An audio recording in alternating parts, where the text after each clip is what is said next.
अस्सलामुअलैकुम मेरे प्यारे दोस्तों, आज आपको एक दर्द भरी घटना सुनाता हूँ। घटना सच्ची है, बस नाम और स्थान छुपा रहा हूँ, किसी की बदनामी नहीं करना चाहता। दोस्तों, एक लड़का और एक लड़की की शादी होती है। शादी के कुछ महीने बाद लड़के के पैर में चोट लग जाती है और वो डॉक्टर को दिखाने जाता है। डॉक्टर कहता है चोट काफ़ी गहरी है, इन्फेक्शन काफ़ी ज़्यादा हो चुका है, ये पैर काटना पड़ेगा।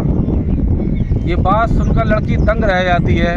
उसके बाद दूसरे डॉक्टर, तीसरे डॉक्टर, फिर लगातार उस लड़के के सामने वही बात आती है कि ये पैर काटना पड़ेगा। तो जब लड़की घर जाती है तो लड़की के कुछ रिश्तेदार उस लड़की के पास आकर कहते हैं कि अभी तेरी शादी को कुछ ही महीने हुए हैं, क्या तू एक लंगड़े के साथ अपना पूरा जीवन गुजार लेगी?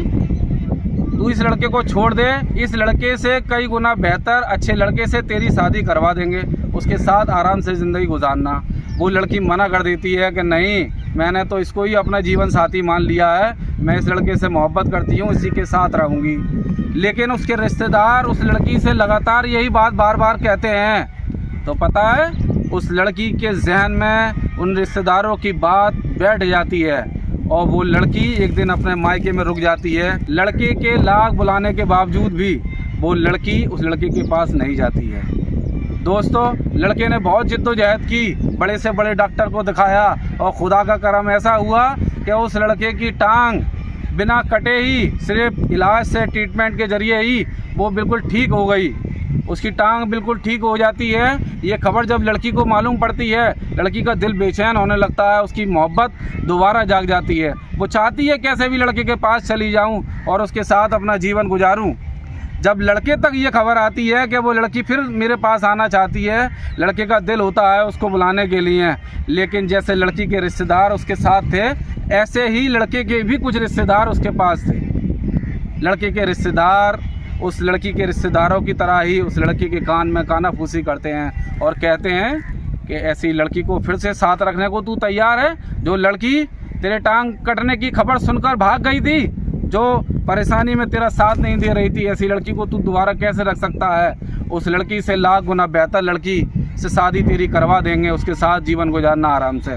अब वो लड़की बहुत परेशान हो चुकी थी, उसकी मोहब्बत बार बार उजागर हो रही थी। वो चाह रही थी उस लड़के के पास कैसे जाऊं। अब लड़के ने भी दिल कर लिया था कि नहीं, अब इस लड़की को नहीं बुलाना। ये लड़की परेशानी में मेरा साथ छोड़कर चली गई थी। पता है दोस्तों, इस कहानी का अंत कितना दर्दनाक होता है। वो लड़की अपनी मोहब्बत साबित करने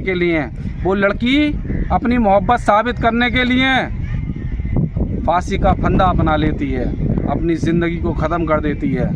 वो कहती है कि मैं उसके साथ नहीं रह सकती तो कम से कम मर तो सकती हूँ। उस लड़की ने अपनी जान ख़त्म कर ली।